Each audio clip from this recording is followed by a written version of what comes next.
With just a wrench, a sharp wit, and a lot of information about old bikes, Sam Lovegrove became the heart of Shed and Buried over the course of many years. People watched to see him and Henry Cole find secret gems, bring old favorites back to life, and joke around like brothers. But Sam went in the middle of season 4, nothing to say, no goodbye scene, nothing. Just quiet. Question came with the quiet. Where did he go? Why did he go? There were theories, but no answers, because fans didn't know the whole story of Sam. His workshop in Cornwall isn't just full of tools and old engines when the doors are shut. There is a secret that needs to be solved. Anyone who likes old bikes knows Sam Lovegrove's name. His keen eye, hands-on building skills and deep love for giving old bikes new life make him stand out. A lot of people know him from shows like Find It, Fix It, Drive It and Shed and Buried, where he brings old machines back to life with just a few tools and a lot of know-how. But Sam's story began long before the cameras and fans. It was based on his interest, determination, and a lifelong love of tools. As a child in England's West Country, Sam was always that kid. He was elbow-deep in engine parts in the shed, while other kids were outside kicking a ball. He was trying to figure out what made things work. At first, that natural interest in all things mechanical didn't come from school. He first taught himself how to take bikes apart and put them back together piece by piece until they ran again. Some parts of school were easy for me, like the math. He was good at math and science, and he finally used those smarts to go to Oxford Brookes University and study mechanical engineering. He didn't just get by. That made him stand out was that he had both great academic skills and a lot of experience in the real world. Sam was already making old bikes run again when most people were still trying to decide what they wanted to do. He wasn't just improving things, he was also preserving historical artifacts. People heard about it. People saw how hard he worked and how skilled he was, and soon doors started opening for him. But becoming a TV star wasn't really in the plans. Sam Lovegrove began his career in a much more hands-on way. As a design engineer at Gemini Accident Repair Centers Limited, his main goal back then, just making sure the engines work right, tweaking the suspensions and motors of a variety of cars. It wasn't just garage work though. It was very smart tech. This was the kind of work that quietly set the stage for everything that would happen next in his life. He moved on to something a little more exciting when he became a development engineer for Honda Performance Development after Gemini.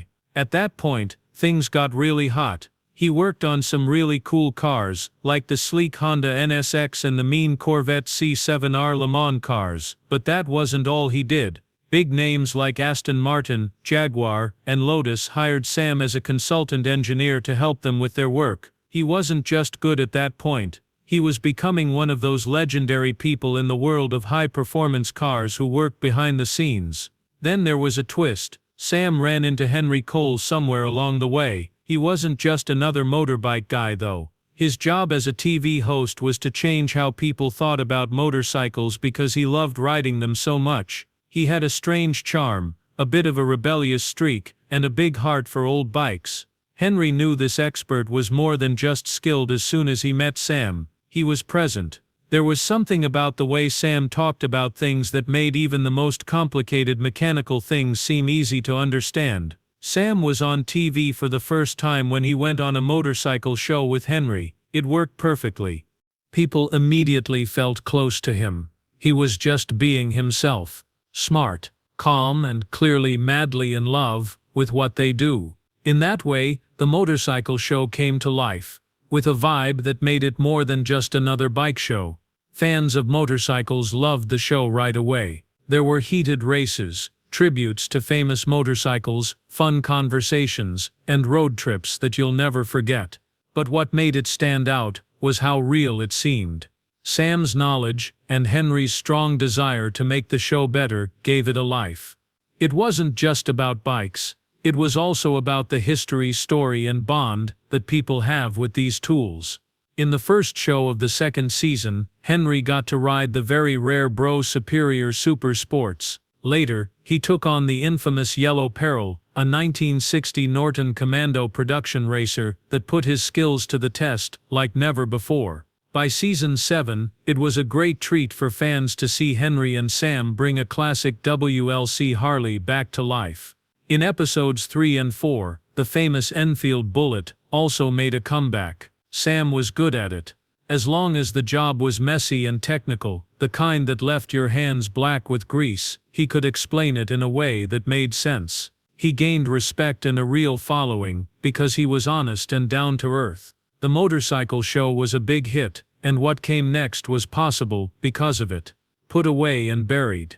A great trove of long-forgotten cars is hidden away in old sheds and barns all over the UK, ready to be brought back to life. Also, Henry Cole and Sam Lovegrove have made it their goal to do just that. One dirty shed at a time, these two are going to find and fix up the country's mechanical past. They will be working on everything from old motorcycles and cars to rusty tractors and even boats. If they can sell these finds for a little extra cash along the way, that would be even better. People in Britain are known for being strange, and you can find a lot of them working on things in their backyards. That's where Henry and Sam belong. Henry is a biker at heart and has a good sense of a good deal. He adds charm and energy to the hunt. Sam, who is very good with machines, can make almost anything with an engine run again. They are a great team together. One makes deals, and the other fixes things. But their adventures don't always go the way they plan. Henry's eagerness to talk quickly gets them into a lot of trouble. There have been times when he bought a car before Sam had a chance to really look it over. Sam, on the other hand, often gets sidetracked by tools he wants for himself, which can throw them off track. Watching them interact, joke around, and sometimes fight is more fun because of it. One moment that stands out is when they went to Leicester to see Eddie Roberts' collection. A rare 1962 Greaves Hunter was the center of attention. It was sold for a lot less than what it was worth. Sam wouldn't have it. He pointed out the problems right away and wouldn't pay too much. The discussion that was caught on camera became one of the best parts of the 2016 season. Some watchers thought they were being cheap, but Sam stood his ground and said he was just guarding the real value of old machines. That risky move made people pay more attention to the show. After some time, they found a shed in Cornwall that was full of old broken farm equipment. It was hard to see, but there was a Ferguson TE20 tractor buried in the mess. Sam saw the opportunity right away. As he took it apart, he put it back together from scratch and made it a beautiful machine that runs smoothly. That they weren't just entertainers was shown by the fact that it sold for a good price at auction. They were very good at fixing things up and knew how to make rust look like gold. Northern Ireland had another moment that stood out. They found a group of military vehicles on a quiet farm, hidden under hay and forgotten by time. One of the vehicles was a Land Rover that had been in real combat. Sam knew right away that it was important for history. He oversaw the repair and made sure that the original parts were kept safe. It went for a lot of money when it was finally sold to a buyer. Not everyone was glad though. The farmer who had held it said that the two were lying about how much it was worth to get a deal. Henry talked about the problem in the news, but Sam didn't say anything. He let his work speak for itself. There were more and more fans as the show got better. People liked how Henry and Sam seemed to get along with each other. Henry's charm and Sam's unwavering understanding and straightforward attitude. A lot of people liked Shed and Buried because of the cool finds and the friendships and fights that happened in the story. One person who stood out was Sam. With his humble no-nonsense attitude and real love for fixing up old bikes, he quickly became a fan favorite. He wasn't something else on TV. In the world of restoring old cars, people came to know and trust his name. Sam didn't slow down after Shed and Buried took off. Along with his loyal partner Henry Cole, he kept the pace going. They made another hit show together called Find It, Fix It, Drive It. This time their love for old machines went even deeper, and they turned forgotten relics into classics that could be driven on the road. Watching each show was like going on a wild road trip with two old friends. Find a car that has been forgotten, fix it up, and test it in a crazy way. It began the same way every time. They would travel across the country and look through barns, workshops, and sheds to find the right old thing to fix up. As soon as they got their hands on something good, the timer began to run. Sam would take care of all the scientific stuff behind the scenes, while Henry used his large network of experts to bring the project together. But the best parts were at the end of each show. That's when they took their brand new car for its big moment, which was usually a task that tried more than just horsepower. You could be participating in a plowing contest with an old tractor, restoring a famous 1970s motorcycle for a big custom show, or speeding around Brooklyn's old banked track in a classic race car. Each finish felt like a celebration of history, hard work and heart. It wasn't just the grease and gears that made the show stand out, it was even more than that. Sam had a lot of experience with mechanics, and Henry had a lot of energy and a great way of telling stories. They made a simple repair show into something more when they worked together. A story about friendship, excitement, and bringing old tools back to life. That's what made people keep coming back, but just as things were getting used to each other, the flow broke. Fans of Shed and Buried couldn't help but notice that something wasn't right in the second part of the fourth season. There was no sign of Sam Lovegrove. Not long after, people began to ask questions. Why wasn't he there? Had he really left? There weren't many hints in the show, so the puzzle got bigger. Henry Cole then came along in March 2022 and gave things a little more up to date. He shared a video in which he said that Sam had been sick with some kind of bug, which was the main reason he wasn't there. But besides that, not much else was known. No one knew if Sam was just taking a short break or leaving the show for good. There was one thing that didn't change when Sam wasn't on the show: his bond with Henry. Henry went to Cornwall in November 2022 to see an old friend. There was a lot of talking, laughing, and working on Sam's new projects with old cars. It was even filmed and shared with fans, giving everyone a look at Sam's life that wasn't shown on TV. He may have taken a break from the show, but that movie made it clear that his love for old tools and his friendship with Henry were still strong. Samantha Lovegrove is mostly known for his work on TV, but that's not all he does. Away from the cameras, he's quietly become known as a major force in motorbike tech, especially for his work with the famous British brand Brew Superior. And this isn't any old motorbike business. Some of the most exclusive high-performance bikes in the world are made by Brew Superior. And Sam? He's been in the middle of everything. Sam took over as lead engineer when Brew Superior was brought back to life in 2013. The company had been shut down from 1999 to 1990. He wasn't just putting bikes together, he was helping to recreate a history and bring the spirit of the old machines into the present day.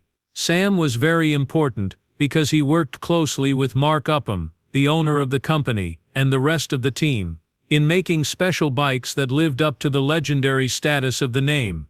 Not only were these bikes beautiful, they also worked well and worked hard. Let's look at the Brew Superior 11 FCC. This beast jumped into the 1350 APS VF class and made a lot of noise right away.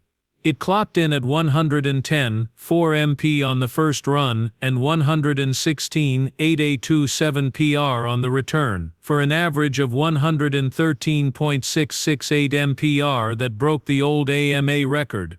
Late in the week, the bike went into a different class, the 1350 AVF, and it flew after some fine-tuning and streamlining changes. 122.61 miles per hour on the first run. Second, 126.075 miles per hour. The final speed was 124.3334 miles per hour. It's another AMA record. It turned out that the last motorbike pass of the whole race was that last run, cut short by a sudden rainstorm that made everyone run for cover. Eric Patterson, the rider, and Alistair Gibson, the team's head tech, were both very happy. What made it all the more impressive: that engine was smaller than what was allowed for its class. The real star of the show, though, was a bike called the Baby Pendine. It was a 700cc bike that Sam himself had prepared and tuned. This one was not only quick, it broke the record. The Baby Pendine set 2 FM world records and 2 AMA records while it was on the salt. It was ridden by the famous motorbike rider Alan Cathcart. The first run, which went 97.60 miles per hour, was more of a test. But on the return, Alan opened it up and hit 105.004 miles per hour, which is an average of 101.3228 Mach, and set a new record. Next was Henry Cole, a TV host who used to race horses. He also put his hat in the ring for the baby pending. He had never raced on the salt flats before, but he did it like he had done it all his life. He beat a strong crosswind and a risky tank slapper to record 104.298 kph in the flying kilometer, and 103.941 p in the flying mile, which is an AMA record for the 750 AVF class. It was even better for Henry and Sam because Henry had to wait in line for almost 3 hours to get his shot. The weather got worse as the day went on. The wind changed, but the salt flats stayed the same. There wasn't much time. They just barely made it to the starting line and had to get Henry's bike checked out. Sam wasn't just watching, though. During the whole process, he tested, checked, and made sure that each bike met the high standards for safety and dependability. He became known as a master craftsman in the world of motorbike repair and design, thanks to the work he did on machines like the Bro Superior SS100. As much as Sam Lovegrove has been on TV and is well known in the motorbike scene, he likes to stay out of sight when the cameras aren't running. His life is quiet when he's not in the spotlight. He lives in a home with his wife and 4 children in the woods of Cornwall. It's not just a quiet place to live, it's also where he keeps his huge workshop full of old cars, which is both a safe place for him and a place where he can play with his lifelong hobby. Sam spends most of his time with his family or working on repair projects when he's not shooting. The kind he does just because he loves it. He has a strong bond with tools and motorbikes. He's not just doing this job, it's always been a part of who he is. Having to work with your hands and being interested in how things work, it's what keeps him going every day. Even though Sam doesn't appear as often on Shed and Buried shows as he used to, he is still important among people who like old cars. He has a lot of respect both on and off TV because of how good an engineer he is and how laid back he is on screen. He will continue to be a major figure in the car and motorbike scene, even if he doesn't come back to TV anytime soon. Before, Sam was a guy who liked to mess around with bikes. Now, he's a well-known and respected mechanic. He's famous not only for his skills, but also for being honest, loving what he does, and being able to make old tools work again. His impact is still felt, even though he's not the main character on screen right now. Tons of fans, gearheads, and other restorers around the world are still inspired by Sam Lovegrove's story. He built his business on skill, love for the job, and staying true to himself.